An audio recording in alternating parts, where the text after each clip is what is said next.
Hey, welcome back everybody. This is Scott with Founding Champions. So today I'm going to go over the expected value of a Warhammer Champions booster box. And I'm going to show you how you can come up with a calculation. Now, I do want to put in a little caveat. If you're trying to come up with a calculation for the game, you can possibly get some pretty wild numbers. So you have to stay conservative with your numbers. And you can't bring the number too high because of high dollar cards, etc., or too low because you think a lot of cards are $2 or something like that. Also, in Magic the Gathering, there are large conglomerates that come out with numbers. Some people trust them, some people don't. Their expected value is this sort of nebulous value that a lot of people kind of feel, or they're getting a feel for. And the longer the set is out, the better we know the expected value, but also the lower the expected value comes over time. Sometimes the expected value goes up over time, but generally speaking, as a set becomes more and more opened, people are buying more and more boxes, another print run comes out, the expected value generally goes down. However, in a new card game, small card game like this, sometimes we get a surge of players, and there just isn't enough. And values can skyrocket very quickly. We do know that there is another print run coming out that has been confirmed through somebody I do know that works with PlayFusion, a PlayFusion representative, employee, whatever you want to say it is. They did say another print run is coming. So there has been a lot of sellouts online. You're like, oh, I've sold out. You know, Matt from Queen City Gaming, he told me he's got like 16 boxes left or something. He sold like, I don't know, 40 boxes in 24 hours. I don't know, something ridiculous like that. He's had to raise his price. It's harder to get a booster box. There are some people online that's got, a case or something, like, which is 12 boxes that are breaking that policy, throwing it down, but they're selling out. They're selling fast. So generally speaking, the boxes are starting to sell very quickly, and they're not replacing themselves yet because we are still waiting on that print run. When that print run does come out, then you can do another calculation of expected value. You'll see where prices are going, and etc. And what I do predict is that champion prices are very high right now, but they will drop because even though everyone needs the champions, you only need one or two of them. And the same goes with blessings. The sales online for champions and blessings have been very, very good, guys. But they're also, they are arguably slightly harder to pull because, and I will show you. You only get champions and blessings through the foil, rare, and you get a guaranteed through the common and uncommon. So that's where the champions and blessings will come in through this common, uncommon, extra 2 cards that you're guaranteed. Okay, so let's start over. Let's start with something fresh now, a new topic. We are going to calculate the expected value of this box, this sealed box in front of us. And I do have a representation of exclusive, rare, uncommon, and common cards. So, when you open a box, you will receive 6 commons per pack. There are 24 packs in a box. So you will receive 144 commons. Again, you will receive slightly more than that because there are the 2 guaranteed blessings and champions which come in common or uncommon in that slot of the pack. 72 uncommons, 24 rares, obviously, and 24 foils. And the foils will come into common, uncommon, and rare. And right now we're getting about maybe 4 to 6 foil rares per box.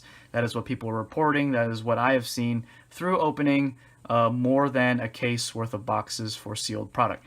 And it's more than a case because I want to keep my numbers to myself. I'm not going to tell everybody all my numbers and everything. Anyways, we have 144 commons, 72 uncommons, 24, 24, 48. So this 72 is going to look more like 90, 100, and this will look more like 160-ish. But we are not going to actually assign a value to the commons, guys. Commons, it's hard to sell a single common. Okay, you usually have to sell them in play sets or something like that. Making money off commons, there's no pauper format right now like Magic. So let's just put $0 for earning money when trying to sell commons. Uncommons, now I've sold many uncommons for $5 a piece. That is slowing down as people open product. So I've sold some for $1 or $2. I think that's going to level out very soon, guys. So I wouldn't even assign $1 per uncommon. I'd assign something more like 10 cents per uncommon. So if you pull a calculator out, and I do have one off camera here, we'll take 72 and times 0.1. That's going to be $7.20. So I mean, you could have just moved the decimal and you've gotten $77.02, but we want to be accurate here, so $7.20. Rares, you have seen some rares that do go for pretty high prices. Celestant, Prime, guys like that. I do think that their prices will go down over time. I do think their foils will go up over time, but I think that the rare price point on those cards will go down because you can only play one. Either it's unique or it's too expensive. You can only play one. If it costs more than 10, you can only play one of them, obviously. Or 10, you can only play one of them. Even at 9, So you see where I'm going there? Basically, to play, multiples, you need a inexpensive and inexpensive points-wise and non-unique champion. I think that the other rares in the set are going to go up in value. Rares that you need play sets of, like Prowling Wolf, is going to go up in value. It's valued pretty high right now. When I say go up in value, I'm going to mean maybe to $12 from 10. It's certainly going to retain its value. It's a great card. It's a staple in any destruction beast deck. Obviously, it's a beast, and it's a very good card to have even in non-beast destruction decks. It's about a staple, guys. That's just an example. While then you have some real stinkers. We do have some stinkers in my example stack right here in front of you. Let's see if we can find some right here. So I'm sure you can see some of these. Seeker of Souls. Some people think that's a really big stinker, and then it's got some, Stand Fast. There's some overrated cards like Celestial Fate, overrated rare. Underrated rare, Inspired Glory. This is kind of a stinker here, guys. Griff Charger pack. People haven't been taking much kindness to Celestial Prosecutor either. This has been a sleeper, so for example, but there are some stinkers. Lord of the Hosts, another stinker. That's about $2 rare, guys. People don't want this card. It's Stormcast only, and Stormcast is not like tier 1. Not everybody loves Stormcast. We're not all Golden Boy, enthusiasts. So that cards like that bring down the average price of rares, and you can see that amongst all the different Grand Alliances. So we don't want to assign too high. So if it was like $1 per rare, then it'd be $24, in the box. But I think we're more at like $2 to $3 per rare. So I'm gonna assign $2 per rare on this. So I'm going to put $2 per rare as an average. Let's see, because there are going to be a lot more bulk. This guy's bulk, he is $1, and he doesn't really even sell at $1. He doesn't really sell at all. So you can almost put 0 for Vandus. And cards like that, guys. So even though it might have a $1 or $2 price point, it's not even selling. So 24 times 2 is 48. Excuse me. Unscripted, unedited, guys. Unscripted, unedited. Foils generally go for higher than the rares because a foil common or uncommon can go for more than a normal rare. There are some foils that are going for like $50. There are some foils that are going for like $4. So you can see where the difference is with that. I'm going to go ahead and put a $3. You can put a $4 or a $3.50. I'm going to put a $3 average on the foils, guys. $3 average on the foils. Now, there are a lot of foils that are going for $10, so this could be a $4 foil category, and honestly, you could go ahead and just do that. But we're going to do 3, and then, again, we're going to put 0 for this common, uncommon slot. Okay? So, it's like, what, 72 or something? I'm not good at math, guys. If I was, I probably wouldn't be doing this. But we're going to put that there. I'm just going to put another goose egg right here. So what we're going to do is add that up. 72 plus 48. You're going to get 80, 120. So we're going to add that by 7.2. So we're going to add these all together real quick. I'm sure you've already come up with a number about as fast as I did. We are going to double check our math. That way our video doesn't need to be redone because we did some incorrect math. And we're going to get 127.2. $127.02. Now, if you are an online retailer and things like that, you will have to do some other calculations. And we are going to do some calculations. I was expecting this video to be about 20 minutes, and we're only 10 minutes in so far. So if you are a buyer, you get $127. No, MSRP is $96. Was it $96 or $98? A lot of people have been picking up boxes in the $76.80 range because that is the minimal advertised price is $76.80. A lot of guys have been getting lucky, picking up for like $60. So things like that. We're going to go ahead and give this a nice rounded number so we don't have to make too many calculations. So if you are a player and you're not a seller or any store or anything like that, you can expect to have a box around $120. $120 box price. That is the EV. Alright. $120 box price. Alright. Now we can do little calculations for being a seller. Okay. So $120 EV. And you're going to put that against, you can put it against whatever you paid for the box. Okay. So the actual EV. So let's say you bought the box at MSRP. So we're going to take our 120 minus our 96, and you made $24 profit. Alright? $24 profit. You made, so every time you buy a box for MSRP, you're making 24 bucks. Alright?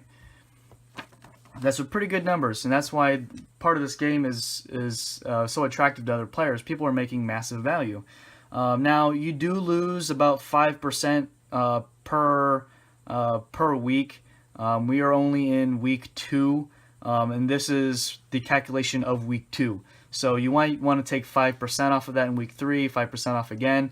Now, if we have larger influxes of players, which we are getting large influx of players, that could completely reverse, guys. That could just completely reverse. But this is new game prices.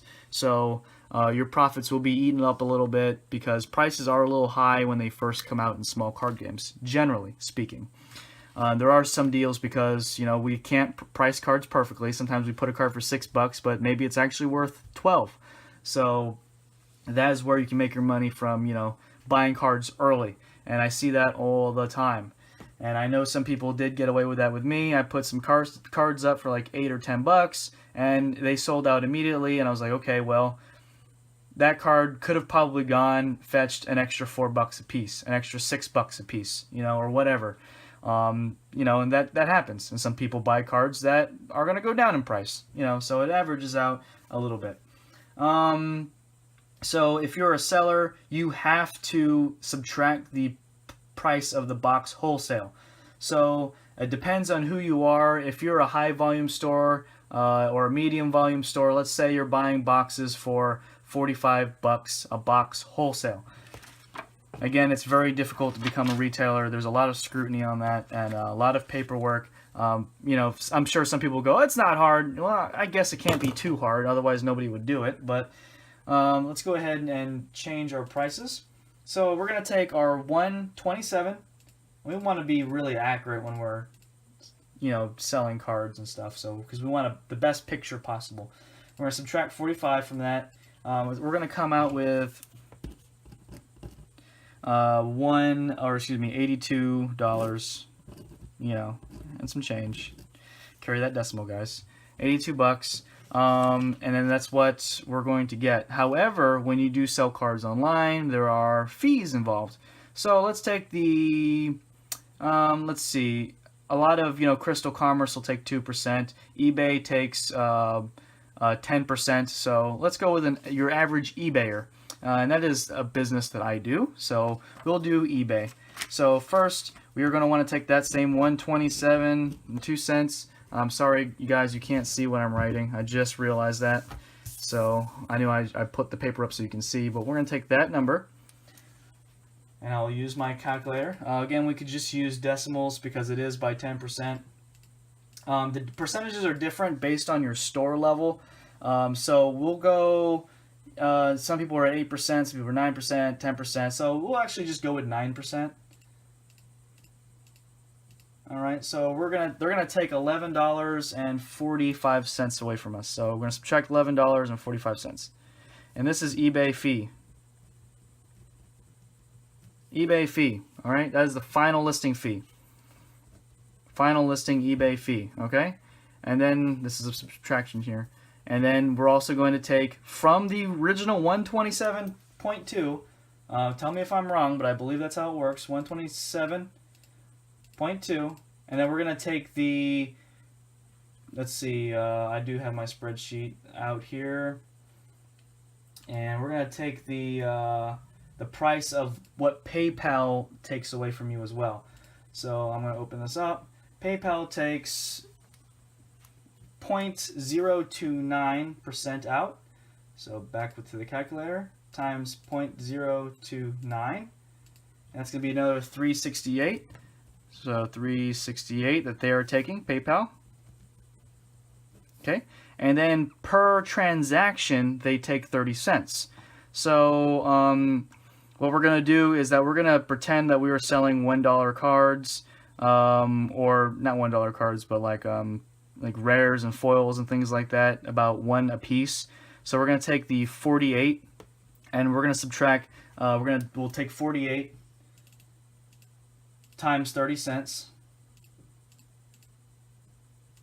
All right, so that is going to be another subtraction of $14.40. So that is another PayPal flat fee. All right, this is final value, and this is final listing. I know they use different names and stuff like that. Sometimes they change names, so whatever the name is to be more accurate.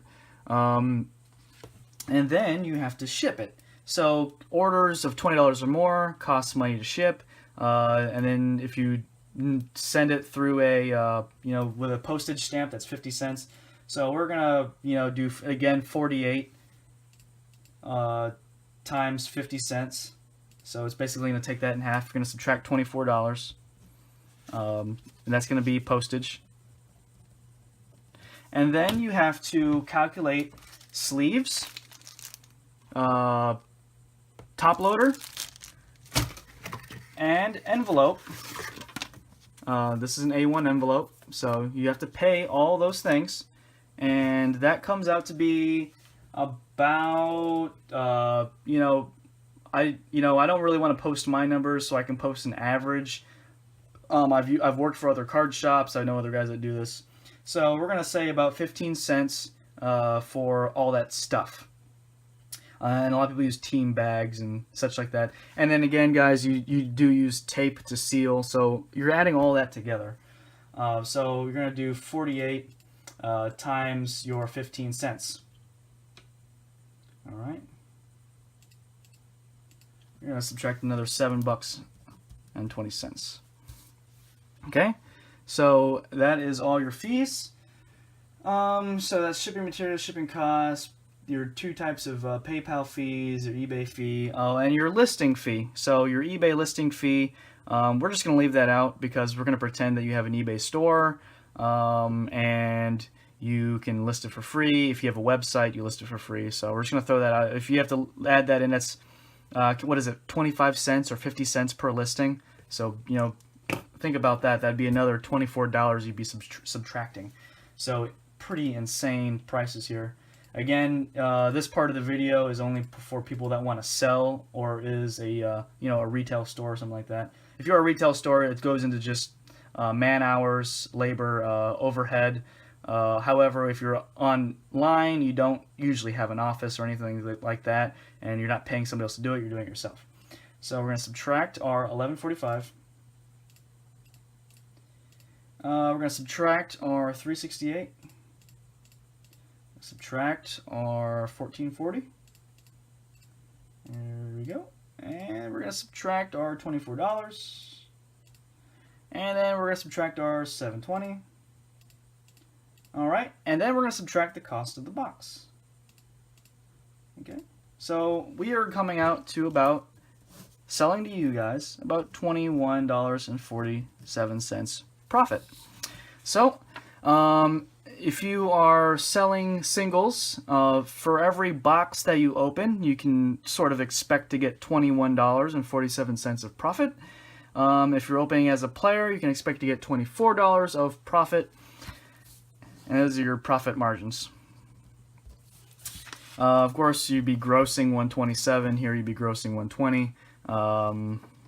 So that's just sort of how that works. And you can put those numbers against selling the actual box itself. If you're a player, you're not going to resell that box. Usually, you might invest and hold on to it and wait for the box price to go up. If it goes up 20 bucks, there you go. There's your $24 profit. So you made money versus opening it. And it's a lot less work with sealed product. If you're selling boxes online, you want to put, should I open singles or should I sell boxes? And it just depends. So if you're making 20 bucks selling a sealed box, then maybe you'd want to open singles and get that extra $1.47 a box. Or just save your time and effort, because again, you're putting in a lot of time and effort opening, sorting, and then listing cards, and then packaging, pulling the cards out of inventory, putting it in the packages, and then dealing with customer service and things like that. Errors, if you send the wrong card to the wrong guy, he's gonna be like, well, I either want my money or my card, so you're gonna either lose double the cards or lose double the money, or get hit by negative feedback. A lot of card sellers have poor feedback because we do send so many cards out, and we send them to the wrong people. That's just what happens a lot of times. So we either eat up our profits or send it whatever, and then if we think the guy is not being legit, we'll just block him and he can never buy cards from us again. So that's just how that works. And then eBay gets rid of negative feedback over time. If we gave really good customer service, like we offered a refund and they decide not to take it, we offered them to get a new card to them again, and they decide not to take it, but instead give us negative feedback, eBay will many times take the seller's side and remove that negative feedback because we offered really good customer service. However, these are the numbers. This is how it looks like. I do want to make that number smaller, honestly. And that number, I believe, is really close to accurate. So that's it. Thanks for watching.